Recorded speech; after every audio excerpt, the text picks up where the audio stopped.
All right, here we go.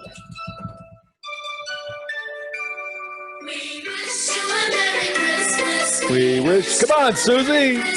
I don't just wish you a Merry Christmas and a Happy New Year. I should never sing. All right, hello everybody. It's December.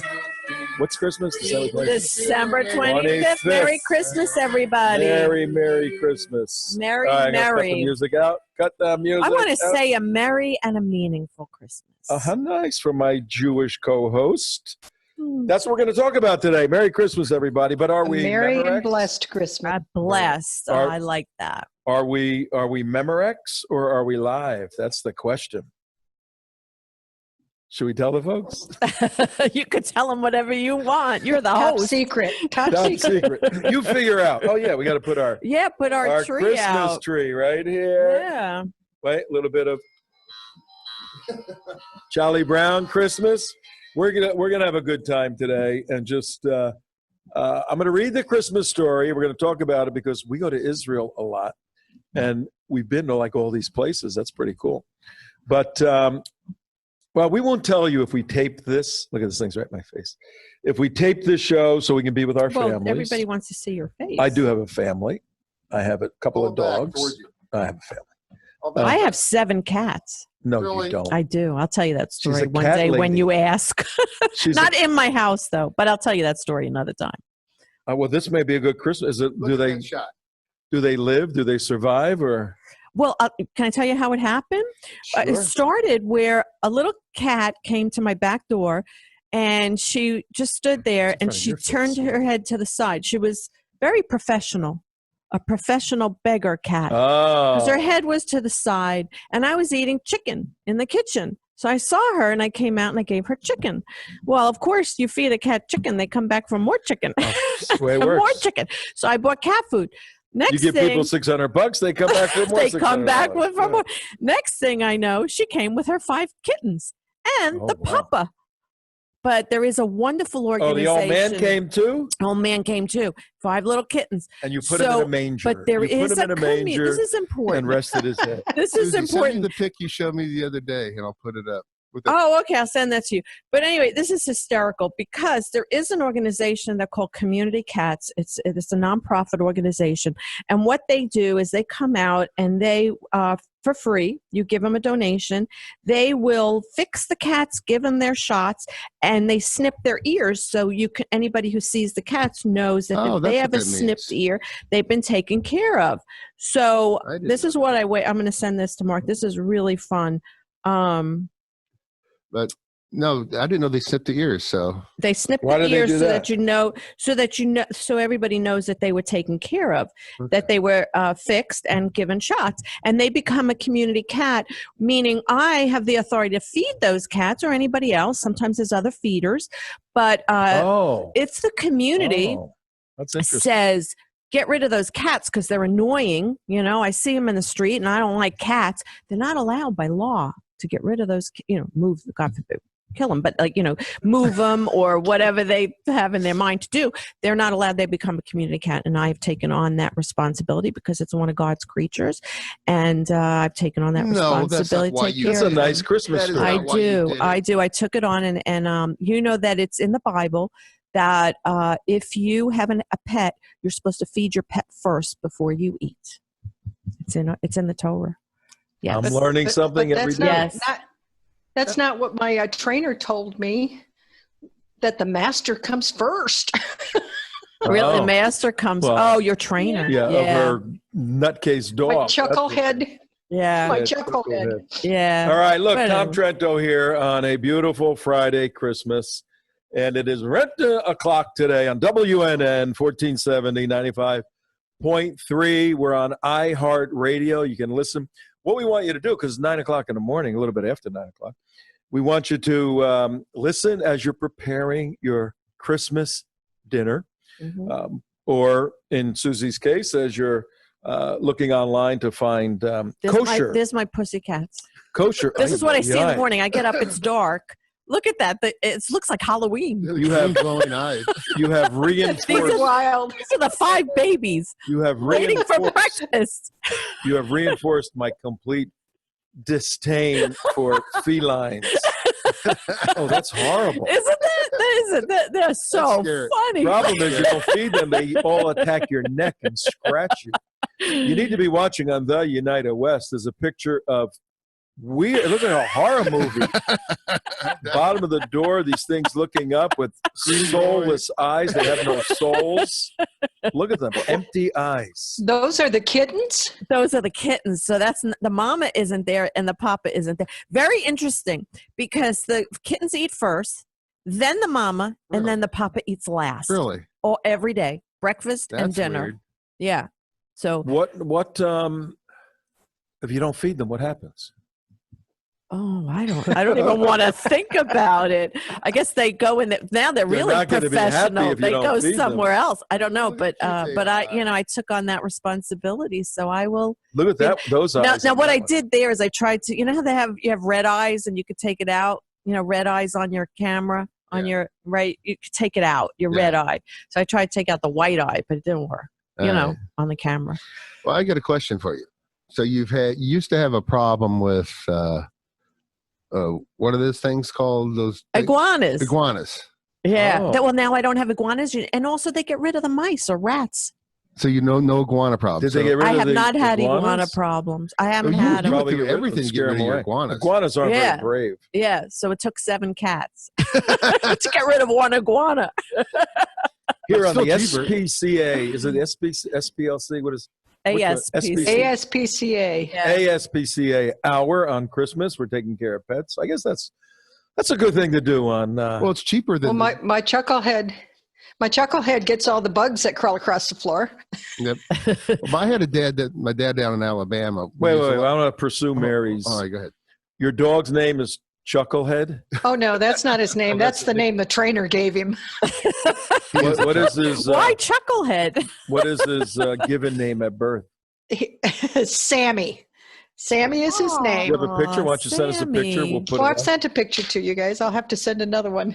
Send another one. We'll put it on the show for Yeah, Christmas we want to show. see Sam. Okay, I'll send you another And one. the trainer who you pay money to calls him Chucklehead. Yeah. Calls Any him reason? Chucklehead. He's a good Christian man. He was fantastic with him. I've never had a trainer before and since, but he's a former police officer that worked in New York, trained dogs for the police. And he just was amazing in what he did with him. I know. That's great. I mean, in the beginning, you were medicating the dog, and you were getting medicated, I think, dealing with the dog. But Pretty much. all that's past. What kind of Golden dog? retriever that I've never had a golden retriever like that in the past, and I've had numerous ones. He's still a bit of a chucklehead, but he's a little more controlled now. Well, I was and always he's off his Well meds. trained. I was always confused, and I always thought when you said chucklehead, you were talking about your husband. So Yeah, now it that's makes a what lot of sense. Hey, Joe. careful. This is a show we're going to publish. No. that's No, I was always confused. So now I know talking the about our dog is. animals. Yeah, no. Mark has a I very never referred to my husband that way. Wait, I'm Mark has an teasing you. interesting animal Oh, you're that he both cat- trained you're both really. cat people, I You got to forgot. tell everybody what you did with your cat. This is hysterical. It's I have never heard hysterical. anything like It's a this. babe magnet, right, Mark? Yeah, no. Well, I do walk it. He potty trained his I cat. do walk it every day. I take him for walks and everything. Wait, the potty training thing. I know, but On a potty leash, no trained him. less. on a leash. Nobody thinks that that's interesting. I- The cat goes in the potty. He Well, it's- trained it to go in the toilet. Yeah, I and know. the cat has its own own bathroom. Well, I got 2 bathrooms. I only need 1, and I go. I hate changing cat litter, and I just really. So when I visited, did I use the cat's bathroom?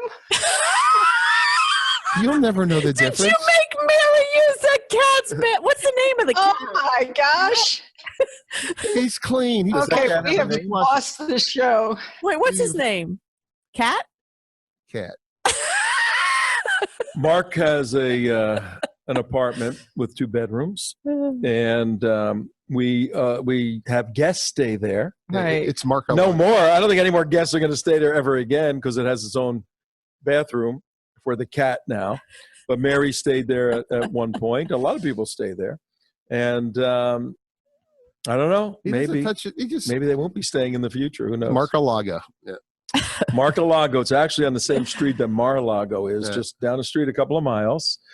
And it's Mar-a-Lago. So, well, you don't smell cat litter. You don't smell all this other stuff. You don't smell anything. And it's actually, you can actually buy the training kit called, City this is Kitty. the sign. City Kitty. This is a City sign Kitty. That's what that it's it's called. time for the next subject. Okay, Whatever let's this talk thing about comes out. Chris. Today's Christmas. Christmas, yes. Let's talk about But you Christmas. know what? Our audience, probably half of them love cats, and they love the cat stories. Yes. The other half hate them. And this is a and fun they turned us show. off. So we just lost half of our audience, but that's okay. It's Christmas, December 25th, 2020. And what we're going to do, I'm going to read through the Christmas story, which is more than a story for us, Jews or Christians, because it's a story about a land we love and go to. Very interesting, apart from the theological stuff. And then I just want to get reflections. I think we got Willy G calling in, who's, the Catholic's Catholic. I'm a Protestant. Mary, you're a Catholic, right? Yep. Mary. So we got a couple of Catholics. Mark's a Protestant, protesting you Catholics. And then we have our Jewish sister here. So we got all the angles covered. I'll read through the story and just share our reflections on, any Christmas stories or what it means to you or where you go to eat or whatever. Does it have any cats in it? Yeah, whatever. So, but what a year it's been, isn't it? Hopefully this Christmas, I'm getting messages. No, Willie. Willy's coming in at around, right around now. Oh. He was gonna sign in on the normal sign-in, Zoom sign-in. Right. That's a message to Mary, who's texting me live during the show. Isn't that amazing? How that could happen? In those days, this is out of the New Testament. For those new to any of this, there's a Jewish scriptures, the Torah, and then when the Christians came along, they said, well, that was the one testament. This is another testament, Hebrew Bible, New Testament, and this is the continuation for Christians of that same story through the Messiah. Obviously, from a Christian point of view, the birth of Christ on Christmas, which he wasn't born on December 25th, but there's a reason why that date is there. That this is the continuation of the Jewish story, and the book of Hebrews, a little later, talks about the tree of Judaism, and Christians were grafted in to that tree and grew together as one mighty tree. So in those days were, to make things easy, 2020 years ago, the year zero. Wasn't exactly the year zero, but we'll call it the year zero. In those days, Caesar Augustus, a real-life person, he was one of the Caesars. Rome controlled the land known as Israel. Rome controlled everything, the Holy Roman Empire. Issued a decree that a census should be taken of the entire Roman world. This was a census that took place while Quirinius was governor of Syria, and everyone went there to their own town to register. So Rome controlled the whole known world at the time, and they wanted to know how many people were there so they can tax the people, they can conscript people for the army, all stuff you do when you're running a big empire. They had governors. A lot of our government comes from Roman and Greek polity, governmental polity. And the governor, his name was Quirinius, and you can go look this up in history books, and he was the governor of Syria. Syria was the area in which present-day Israel was known, in Syria. So Joseph went up from the town of Nazareth in Galilee to Judea. Suzi, my Jewish sister, you ever been in Nazareth in Galilee? Yeah, we were there. It's a Muslim-controlled town. Yeah. It's a Muslim town Yeah. now. And Bethlehem also is all Muslim. Yep. And by the It way, used to be 80% Christian. Well, it used to Unbelievable. about 20 years ago, 80% Christian, 20% Muslim, and the Muslims tossed their Now, what does Christians this out. mean? Let me ask you, Suzi. Joseph also went up from the town of Nazareth in Galilee to Judea, to Bethlehem, the town of David, because he belonged to the house and line of David. King So David. what was required by Romans, they said, we're going to count you, but you got to go back to where you came from so we understand who's who. So Joseph had to go up from the town of Nazareth in Galilee to Judea to Bethlehem, town of David, because he belonged to the house and line of David. What does going up mean? Up a hill? Yeah, up a mountain, up maybe on a, is it physical or is it spiritual? up the state. Bethlehem is below. Bethlenem's right next to Jerusalem. Right. They're both 3,000 feet over sea level. They're up. Below. Aliyah. What does Aliyah mean? Up to Aliyah means go up. Go up to Jerusalem. You're going up to Jerusalem, Right. both geographically and metaphorically. But this, they had to travel. It was 70 miles from Nazareth, which is in the north. They had to come down south and then go up the mountain to Bethlehem. So they physically had to go up. They had to go up. Understanding. Okay. Now, why is this important? Because Mary's pregnant. Mary's pregnant. She's going to and be. Joseph's got a little girl wife, 15, 16 years old, who's how pregnant? She's right Very, there. She's very, right there. very pregnant because she doesn't make it back pregnant. So he's taking this pregnant woman, on donkeys and however, 70 miles. We got to do the stupid thing to go register. So they take off on their journey. He went there to register with Mary, who was pledged to be married to him and was expecting a child. While they were there, Bethlehem, the time came for the baby to be born, and she gave birth to her firstborn, a son. She wrapped him in clothes and placed him in a manger because there was no guest room available for them. All the songs and all of that comes right out of there. No, because the hotels wouldn't take Jews back then, so they left them outside. No Jews allowed in those hotels. No Jews allowed in. There were a bunch of racist Jewish anti-Semites town. back there. Why was there no hotels? It's Christmas. It's Christmas. It's Christmas time. That's why they're having a big Christmas parade and Macy's and everybody else. Common sense. Why was there no room in the hotels? Well, they're doing a census. Everybody's coming back. To Everybody's coming back to this little town of Bethlehem. They're all over this land called Jerusalem. They're coming, Israel. They're coming back, and they're renting the hotel rooms. They're taking the hotel rooms. These people were a little slow doing the 70 miles, which took about 3 days. And the three wise men had to try. I got to go to the bathroom, Joseph. I got to go to the bathroom again. Oh, Mary, stop drinking, would you, please? Oh, this thing is moving in my belly. Yeah. And the three wise men had a big caravan with them, too. So they were taking up all the hotel rooms.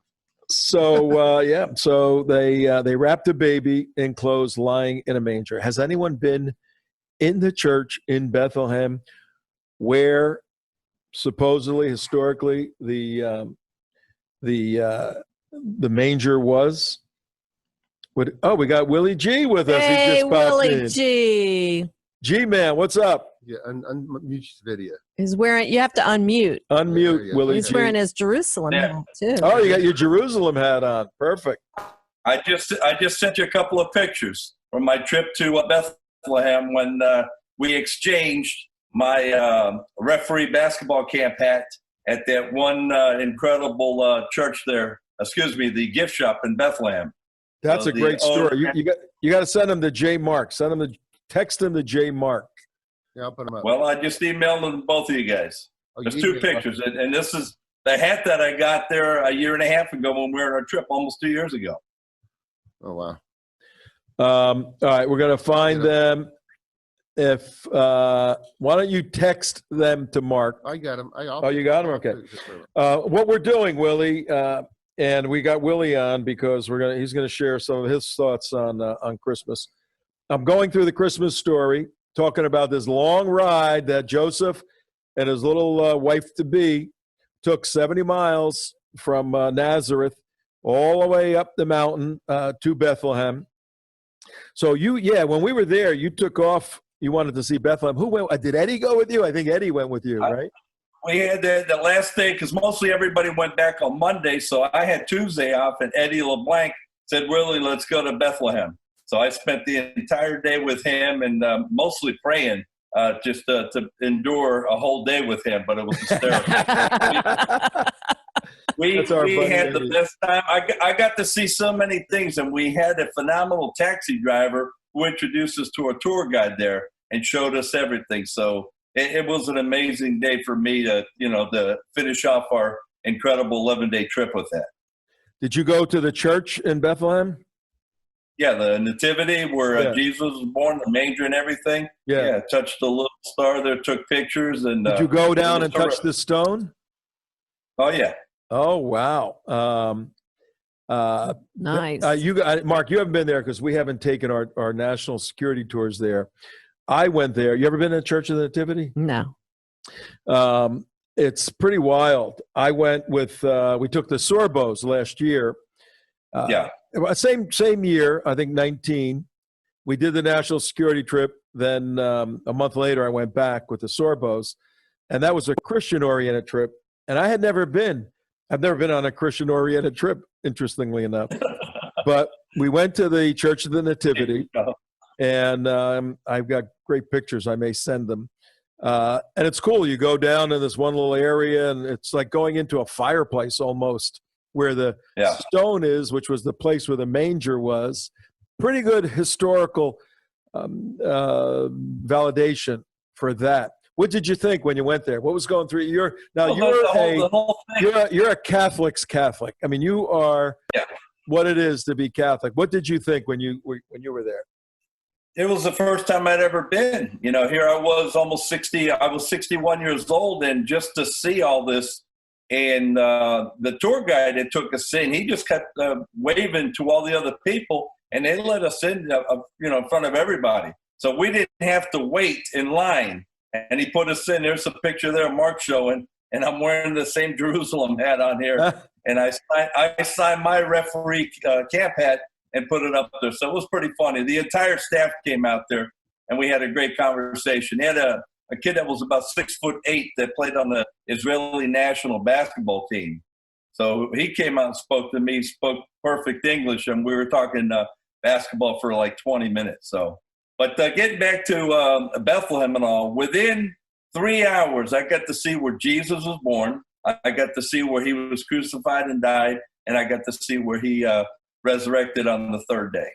And that, to me, was just unreal to see that within a 3-hour span. And, I didn't even sleep that night when I got back home.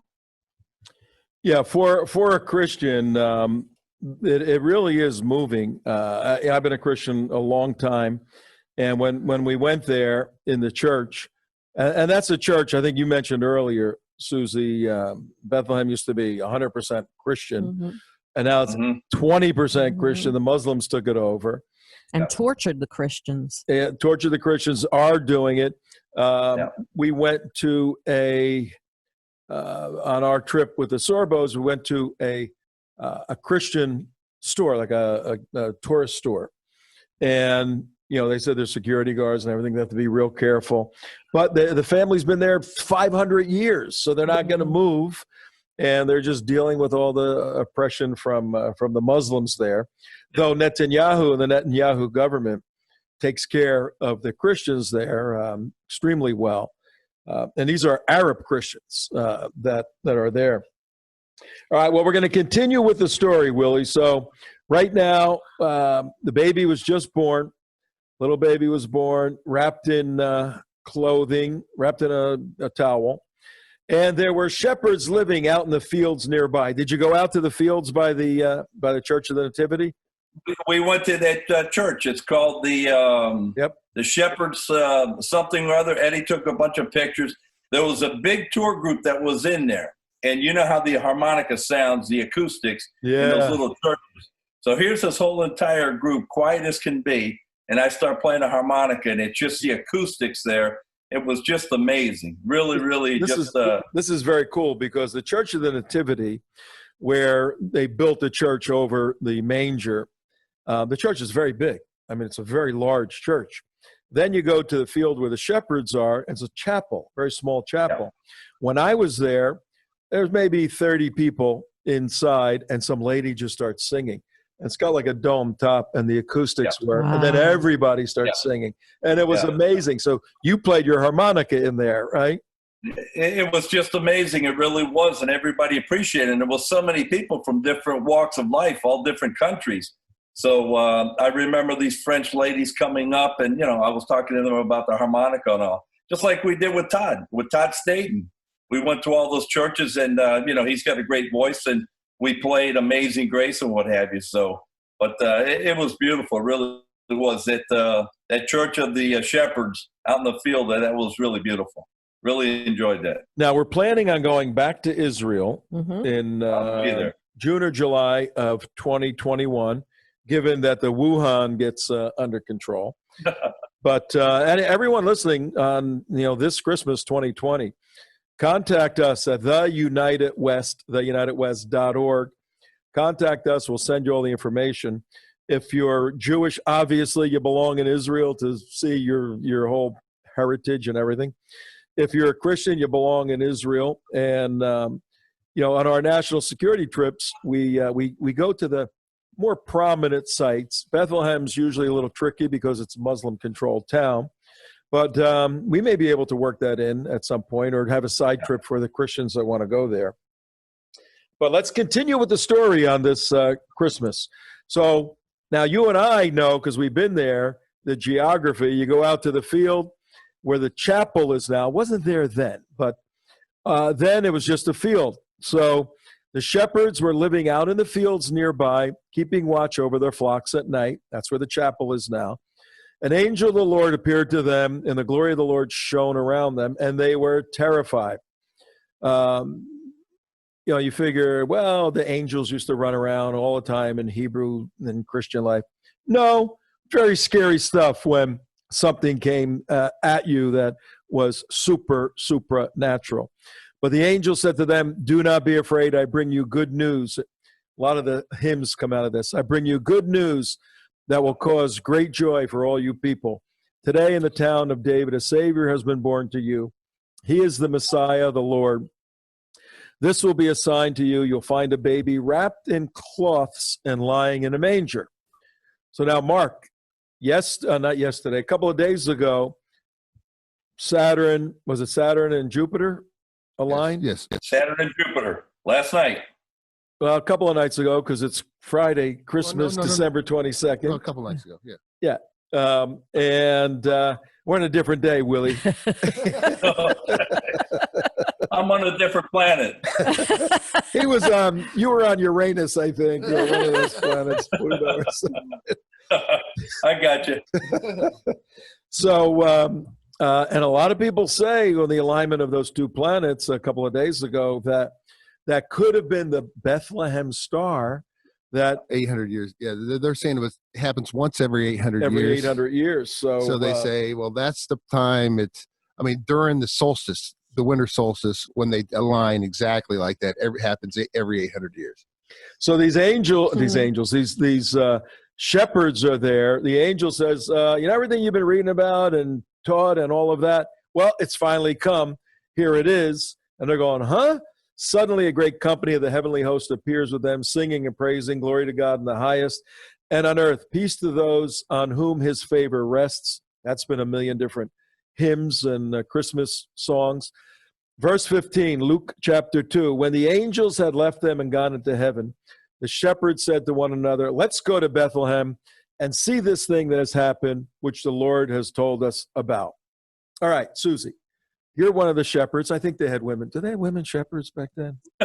No. I think the women were in the kitchen. They're birthing babies. Yeah. Well, let's just make believe. Okay. You were a shepherd, and you're just shepherding along there, whatever. And the sheep are sheep. Mm-hmm. Boom. His voice and everything says, "It's going to be okay." You're from New York. What would you have thought? Who is this guy? What is going What on? What drugs is he taking? That's a New York answer to that. Talking That's to for me? sure. Mary's from Michigan originally, nice Midwestern. Yeah. Mary, you're in the field, and boom, some angel and singing, and what would be going through your mind? God, is that you? Hey, who's talking to me? I'd You be know, worried. you read this stuff all the time, and you just kind of pass through it. But if you just turn back a few pages, like to Genesis, and you look at the intervention in humankind Mhm. of God with Moses, talking to Moses, your staff is going to turn into a snake. Lord, I seem to have a bunch of water in front of me, a bunch of crazy Egyptians behind me. What are we going to do about this? Boom, the thing opens up. Mhm. You cannot, if you're Jewish, you cannot discount the reality of the miraculous intervention of God in Right. history. In history, that's And at that time, there were open miracles. open. Yeah, wide open. today it's hidden, but then it was Are you trying to open. convert her, Tom? What are you trying to do here? The what? Are you trying to convert her No, now? What he do you think? never We does. know all. He never Trying does. to convert Willie. Well, I'd be more Trying to concerned. get a donation out of Willie. I'd be more concerned with. Yeah. I'd be more concerned being married. Like all of a sudden I'm pregnant. I go, what the hell happened here? What's going on here? No, the point is that if you claim to be a Jew or a Christian and you read this stuff, you have to take a historical look and say, did this really happen? And we live in a secular world, and I'm a doubting Thomas. It took a long time for me to believe in all this stuff, but you can't discount that which could happen. You just need the evidence for it. And the way I look at it is, you could just go outside anytime and look up in the sky. And I ask this question of a lot of skeptics, right? I said, look in the sky. Do me a favor. Tell me where it ends. Tell me where the sky ends. Yeah. I want you to think about that for a minute. Infinity is a tough concept. Where does it end? You know, infinity. We have a little mind trying to grasp the concept beyond of us. God. So we can't answer something that we live under each Right. moment of every day. Then don't have the hubris or the pride when you look at something. Oh, they came to them and an angel was talking. Well, talk to Moses about Well, I got a question miracles. to go through that a little bit more. Is in Genesis, we were talking about this the other day, and when I was talking about this with another person who said there's the Jewish people, there will be as many Jewish people on your descendants as there are grains of sand on the beach, on the shore, and stars in the universe, the sky. Well, back then, Moses looking up, or Abraham looking up at this whole vastness of the sky, he wouldn't know that. I mean, sands on the shore, I understand that, but stars in the sky, that doesn't compute, because I can count those one by one. That there's thousands, that there's millions of stars wasn't proven until like 20 years ago. I mean, how did he know at that point, unless it's God inspired, that there is as many stars in the sky? And that shows you it's a small proof of the validity of what's happening, what the words are being said in there. And and so you have to take the rest of the Bible in a literal sense when these things happen. And you're like, okay, well, if that's true, and there's no way Moses or Abraham or anybody back then could have known there was millions and millions of stars in the sky, when they wrote the words. Anyway, just a point. All right. Let me interject. Let me say something around that, Tom. Yeah. That's why I take so many pictures. And I live out here in a log home out in the country. You got to see the skies out here. On a clear night, it's just amazing. The amount of stars. I had an astronomer come out here about 10 years ago when there was a full lunar eclipse. And we spent about 6-7 hours out here. And that gentleman said, I've seen all kinds of different eclipses, and I've been all over the country to see, the different skies and all the, the galaxies and everything. He said that my place was probably one of the top 3 that he's been to literally see everything there, from the, the Big Dipper to, the everything. So that's why I take so many pictures, and I'm awed by just watching the incredible, creation by God. And, when you put these pictures on an email on a big computer and you look at this, you say, wow, this is amazing. And there's still people that don't believe in God. I had that down in Australia when we lived down there in the outback. It was just so beautifully. Yeah, that would clear. be nice. Sure. And not only does Willie take pictures, but he takes amazing pictures and tweaks them a little bit. All right, so where are we in our story? It's Christmas Day right now, folks. You're listening WWNN 1470 on the AM side, 95.3. I'm sort of reading the Christmas story and cats and pictures and everything else. We got everything else going on today.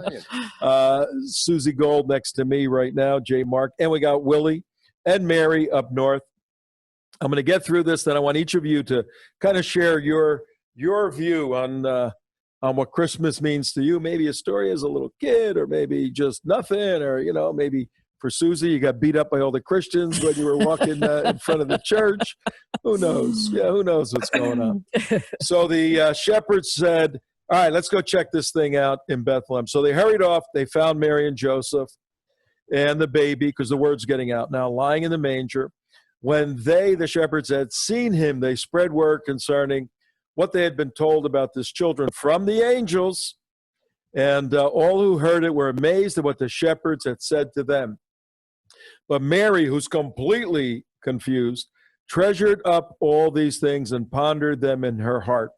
The shepherds returned, glorifying and praising God for all the things they had heard and seen, which were just as they had been told.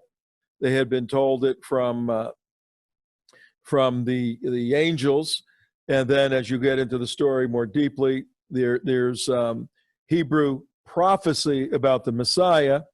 And obviously Christians believe that Jesus is the fulfillment of that prophecy. Jews are still going, well, no, not yet. We're waiting for the Messiah, and it's going to be a little different. Jesus presented in the temple. When the time came for the purification rites required by the law of Moses, now these are not, Jesus wasn't born a Christian, okay? Oh, he's a Christian, it's Christmas. These are Jews. And I make this point when we're in Israel all the time, speaking at the Beatitudes. These are Jews in a Jewish country, at Jewish times, speaking Jewish stuff. The Christian thing came later because Mashiach is a Hebrew word. The Greek transliteration of Messiah is Christos, Christ. Messiah is a title. Christ is a title. So a Christ one is a follower of the Messiah. That's all it means. It's not, a new faith. So when the time came for the purification rites, you had to be purified. By the law of Moses, Joseph and Mary took him to Jerusalem to present him to the Lord, as written in the law of the Lord. Every firstborn male is to be consecrated to the Lord, and snipped a little bit, and to offer a sacrifice in keeping with what the law of the Lord said, a pair of doves or 2 young pigeons. So they had to go to the temple to go through the typical regular rites. Now there was a man in Jerusalem called Simeon, who was righteous and devout. He was waiting for the consolation of Israel. He was waiting for the Messiah. And the Holy Spirit was upon him, and had been revealed to him by the Holy Spirit. He would not die before he had seen the Lord's Messiah. Moved by the Spirit, he went to the temple courts. When the parents brought in the child, Jesus, to do to him what needed to be done according to the custom of the law, Simeon took him in his arms and praised God, saying, Sovereign Lord, as you have promised, you may now dismiss your servant in peace, for my eyes have seen your salvation, which you have prepared in the sight of all nations, a light for the revelation to the Gentiles and the glory of your people, Israel. And the mother and father marveled at that, and the child was blessed, circumcised, and that basically completes the Christmas story. Mary, I'm going to go to you, but we also need to notify our other friends who are waiting for us elsewhere on this Christmas day that we're going to be a little late because I'm getting texts from them, okay? As I say that in secret code. So while you're doing that, Mary, let's go to you, Willie. What is the essence of Christmas, or what does it mean to you? What are your reflections? Yeah, we're in Luke part 2, by the way. The who? Yeah, We're in Luke part 2. Luke part 2. To Luke. What's amazing, something simple that you're doing right now is reading the Christmas story. And that really, really needs to be brought up today, because a lot of people just kind of ignore it, and they don't really know the true meaning of Christmas. And let me tell you, the last 9 months of my life, since I discovered a new Catholic church, which is a Maronite Catholic church up at Tequesta with the Father Gary George, who was from Lebanon, born and raised in South Africa. That man and that church has just totally opened up my eyes to so many different things. And here today on Christmas Day, this is such just a different, meaningful, approach that I've taken to Christmas because of this new church. And it's just something tremendously wonderful and something different than all the other parishes in the diocese. So it's added a different element to my Christmas, and attending so many retreats and so many things that we've done at this church leading up to today, Christmas Day, it's just been tremendous. It really, I feel the spirit of Christmas because of the story that you're reading. It's very meaningful. Well, I got a question for you. If you had to distill Christmas into one food group, what would it be? Noche Buena, which is What is that? The Cuban feast on Christmas Eve. That's when we roast a pig and all that. But no, I just, Christmas Day is just a wonderful, just a great celebration. And of course, a lot of the foods. But, the Cuban families are growing up there with Noche Buena, which is, that's the big feast day. That's bigger than Thanksgiving. Oh, really? I marry up north in Georgia. And next week, it's Friday now, next week, tomorrow, don't miss our Saturday show. We're going to put that out. Our Saturday radio show, we have John Voight on it and Sam Sorbo, and then Suzi and I. We will put that out through emails. Everybody's got to listen. It was a great show. 4 o'clock tomorrow. 4 o'clock. It'll air 4 o'clock tomorrow on what? What's it on? It's a great question. It is on 9:20 a.m. The Answer. There it is. Saturday, 4 to 5 p.m. Go pull it up on iHeart, 9:20, The Answer. It'll pop right up. Yep, you pull it up nice and easily. Mary, what's your reflection on Christmas, and what food group do you think of? It's a good thing I can multitask, Tom. Yeah, I know. I was just doing 80% of the people do. 90% I'm trying. Go ahead. Christmas means a whole lot. It just means a lot of family sharing. It means a lot of great food. It means a beautiful church decorations and the nativity set, and just warm fuzzies all the time. And as much as the family getting together, but what foods? Oh gosh, pies and turkey and gravy and potatoes and oh my gosh, just a lot of great food, sharing with a lot of great family. Well, you're talking about all that food. I've eaten more than I should in the Wuhan year that's passed, but I am wearing, people are probably trying to figure out, what is he wearing? Why don't you describe what I'm wearing here? What's it say? It's a little tight-fitting. Okay, you want to do that? Seams are bursting You at wanna the play side, that game? barely holding on for dear life. You want to play that game? But it says the best of the West, the United West. And there's Mark with his Santa hat, and Damon, and of course Tom. Well, I was frowning, but now I'm smiling. And then that's Mort. And Alan Bergstein. Yeah. Mort made this shirt. We took a picture. It was Christmas time. We had a party or something. Next thing we know, Mort made this shirt. He made mine 5 sizes too small 5 years ago. I think that's what he did. Yeah. So it has tightened a little bit. Maybe it shrunk. But no, it's from washing it too much. That's what it is. Okay. Don't forget, I write your checks. I don't know. You mean all those checks that bounce? No, I don't. There are no checks, folks. There's no checks. But Mary is a Roman Catholic. Willy's a Roman Catholic. Mark and I have protested. We had wars against the Catholics. Yeah, we were against Willy. We protested against the Catholics, but we're brothers and sisters with them. You're Jewish. We protest you guys too. We fight everybody. And we're a true interfaith family here, where we recognize our differences, but we focus And respect on each what other. drives us Yeah. together.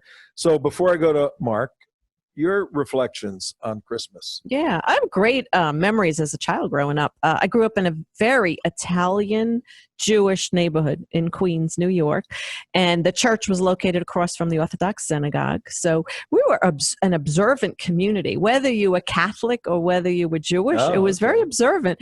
So, and there was great respect between everybody, and everybody, and so much like, I was listening to Mary and the foods and how she was describing, delicious. Like I can almost see those pies, and that a lot happens around a dining room table. A lot occurs between families and just the connection between one and another, and celebrating together. And what we would do is I would go in the car with my family. We would drive around and see the lights. And even with my children, as they were growing up, we live in a very religious neighborhood. But there were a few people that are Christian, and I would take them also, and I would say, let's go see their tree. Let's go see the lights, and enjoy them, and share and partake in just the happiness of the season for us. And there were always contests in the neighborhood between who had, we would choose and determine who had the most beautiful display of lights. And some people really did it up with choo-choo trains and just Santa on their roof, and just it was a beautiful time. And of course, in the north, it was usually snowing and really pretty. So I have very good memories, and it was a great neighborhood to grow up in. And just like I said, that mutual respect, I have carried that through my life. That we have some differences, but we certainly respect one another. Yeah, I got a guy in my neighborhood who goes crazy with the lights. And on his roof, and Santa Claus is flying and lights, thousands and thousands of lights. And he has a sign right in front of it, tuned to 88.5. Mm-hmm. And you park your car, there's cars parked all in front. Oh, no way. And he has the lights on a laser LED mm-hmm. soundtrack to the music that plays through your car radio. And the lights are flash to the soundtrack. Mm-hmm. That's pretty cool. A little overboard, but that's pretty cool. No, that is cool. Mark, we have a what do you have, farm Mary? with about 300 acres doing the same thing, all decorated. Oh, you sent that picture the other day. You were driving through. Yeah, it was a farm, I think, right? That's a huge farm up here in my neck of the woods that decorates everything from old cars to a little village that got built up, to nativity set, to old farm equipment, just lights everywhere. Probably a good, 150 acres of their farm. Wow. It's a drive-through, not a walk-through, but a drive-through. So next time you're in the Savannah, Georgia area of the United States, go visit Mary and she'll take you to the farm. How about that? We got a couple of minutes left on our special Christmas show. Then we're all going to run and go eat all these pies and do all this stuff. Tom Trento, your host. We got Willie G zooming in. We got Jay Mark. He's going to tell us about his Christmas in a minute. Suzi Gold and myself. Mark, what are your memories? Because you traveled a lot. You had a military father. You were all over the place. Right. Well, my current memories are pumpkin pie and turkey. But back during my childhood stuff, I just remember we had a relatively large family. But walking down, and it had one of these old military style homes with a big, huge Christmas tree, and you had to get a ladder to get on top of the top of to put the final ornament on. But walking down in the morning, and it looked like Macy's department store just opened up and threw all these presents underneath the tree. You had to crawl over the presents to get to all the presents. It was just such a memorable sight, But I do have a question for you, Tom. You're reading the Christmas story. What, Luke, why is he writing all this? Was he there, or how did he interpret? Explain a little bit about the person who wrote this and why he was there doing this. Yeah, the short answer is, because I got to do a couple other little things here. The short answer is when Jesus was about 30 years old, he was basically a carpenter. Then he started saying crazy stuff, and people got to, who is this guy? The crazy stuff started making sense. and then he picked 12 people to train a class of 12, his disciples, and they were with him all the time. And 4 of them became his scribes. Right. They were the historians, and Matthew, Mark, Luke, and John, and they each wrote their autobiography of their time with Jesus. And we're reading out of the book that Luke wrote, who, by the way, was a physician. Luke was a physician. He had the best Greek capability to write Greek. All of this is written in Greek. They wrote in Greek. They spoke Aramaic and Hebrew. But he just simply was a historian who wrote this stuff down. He was with him. And he's a first-person eyewitness of what took place. And this is his rendition, his explanation of. Well, he was an eyewitness to the birth, or was he eyewitness to? That's where my. No, he was he wasn't an eyewitness to the birth. He was eyewitness to the life of Christ, and then all of this had been recorded. I mean, the Jews were absolutely over the top at recording everything perfectly that took place. Okay. And it wasn't until later where they're saying, well, this Jesus guy, some of us don't think he's the Messiah. Every early believer was Jewish. Obviously, there was no such thing as a Christian, but everything had been recorded. And even to this day, the scribes, when we go up to Masada and they're writing there, if there's one mistake, got to throw the whole thing away. So taking the historic scrolls that existed, talking to eyewitnesses, it's only a 30-year span in a small area where oral tradition was very, very important. Oral tradition in the Jewish world is how stories and how truth and theology. But they wrote this one down. You said this was written down. Yeah, this was written down. We can. I've read the copies of, just like when we go in the Jerusalem in the museum where the Hebrew were from Qumran. Those pieces are there. There's pieces all over. It's 25,000 different pieces. That's what's really amazing. That's a whole nother area of study. They're exact all the way up to now, and it's but really amazing. Getting back to, let's get back to Christmas. My recollection is, as a kid, I grew up in Jersey where there was snow. I always equate snow with Christmas. Right. Then I lived in Chicago. Then I lived in Denver. It was always snow. So it's like not Christmas. Santa on skis on the Intercoastal doesn't quite do it for me, Oh, he's really Santa, look. And then I think you get to a point when you get older and there's a bunch of kids around, you're visiting somebody, and they're tearing through gifts and everything. You go, all right, enough of this stuff. I get a little cynical sometimes of all the gifts all over the place, and especially if you spend a lot of time wrapping these things, they just rip them to shreds in a minute.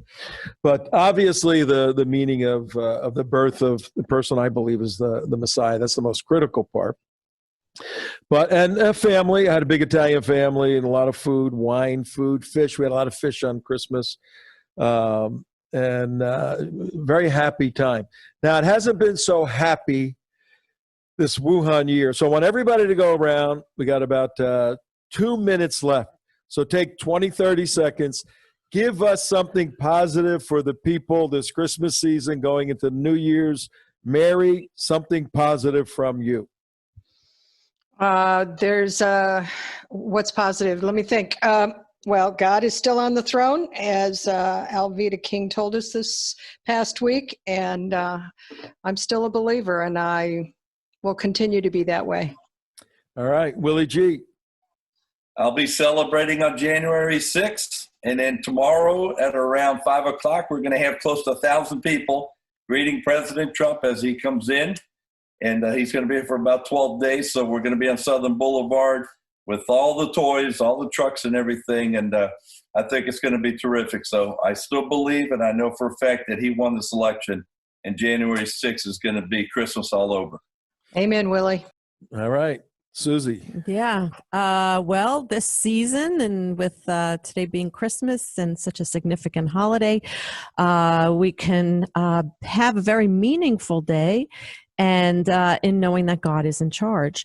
And we just came out of Hanukkah for the Jewish listeners, also a time of miracles. So we have to put our faith and trust in God. And as Christians and Jews, stay united, because united we are stronger. Amen. Mark, you could take us out, Mark. Well, it's not 2020 anymore. Almost done with this year. What a year of just chaos, craziness, and insanity. I never thought I'd see a year like this in my entire life. You know, going from Wuhan to this and everything else. It's just amazing. You know, I'm just, thankful that understand we've gotten through a lot worse, people. We've got through civil wars, we've got the world wars and everything else. Things are going to look better, even though we might have trouble in the near future. Anyway, that's all I wanted to say. Amen. All right, everybody. Have a very Merry Christmas, and we'll see you on Monday. Merry Take it easy. Christmas, Bye-bye. everybody. Thank you.